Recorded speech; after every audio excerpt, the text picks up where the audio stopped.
The Braves do it again. They improved to 8-0-2 through 10 games of the season. Just think about that for a second. We're 10 games in, and the Braves don't have a loss. It's crazy to me we haven't had to do a losing Tomahawk I talk know. yet. It's been all fun here on these Tomahawk Talks. Tonight's decision, a 6-3 win over the Falmouth Commodores. And Daniel, I'll start with you tonight. This offense, I don't know if they love hitting at this park, but 6 runs, 12 hits tonight. 4 different guys with 2 or more hits. I mean, what was working for this offense in your eyes? It was a team effort, and Reeves said it on the broadcast. This entire lineup, if you look up and down it, they contribute almost evenly. You start things off with Dalton Rushing's home run, Caden Wallace taking over and really settling into the Cape League. I could go down the lineup. Christian Knapczyk had a 3-hit game. Colton Bender 2-hit game, and he's showing that he can do it behind the plate and at the and in the batter's box. So it's just a complete team effort. Don't even mention that. And now we go to the pitching. Sansone, Hunter Olmwood, and Eric Adler, who's throwing what one of the fans said was a comfortable 95, and he couldn't be more right.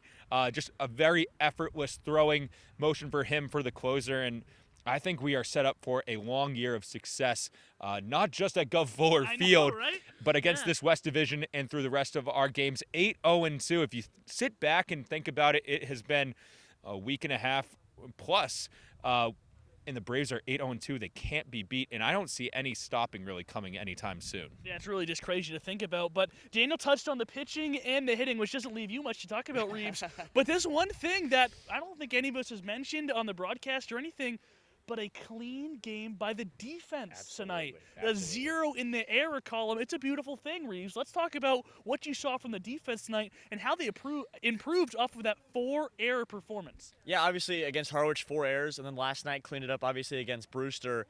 But tonight it was important to get back and keep improving defensively, obviously. No errors tonight. The defense has been strong, and obviously it was wet. It was wet that night against Harwich, and ball was kind of sliding around, but important tonight to continue the defensive success. And obviously, as Daniel touched on, the pitching, Michael Sansone, 2-0. I mean, how about Sansone? Incredible. Out of relief. You have the same recipe for success a week ago at Harwich. You have Olmwood, and then you have Michael Sansone. He picks up the win, now 2-0 on the season, and Eric Adler picks up his 3rd save. It's crazy because the Braves, obviously, the bats are comfortable on the road. We know that. They have to wake up a little bit at Doran Park, but on the road they are just fine.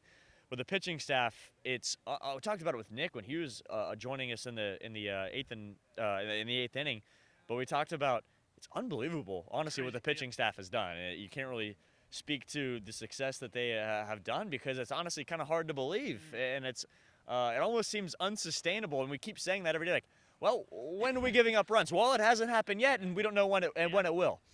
Yeah, no, this pitching staff has been crazy. Michael Sansone, just to fill you in, on his totals for the season, 8 innings pitched, 3 hits allowed, 1 run allowed. The Braves open up their lead in the West Division tonight to a 4-game lead, improving to 8-0-2 on the season with a 6-3 win against Falmouth. Up next for Bourne is a holiday home and home with the Wareham Gatemen. The first one is tomorrow at 6 o'clock back home at Doran Park. But you can join us at 5:40 for the Bravos, our Braves pregame show. But until then, as always, go Braves.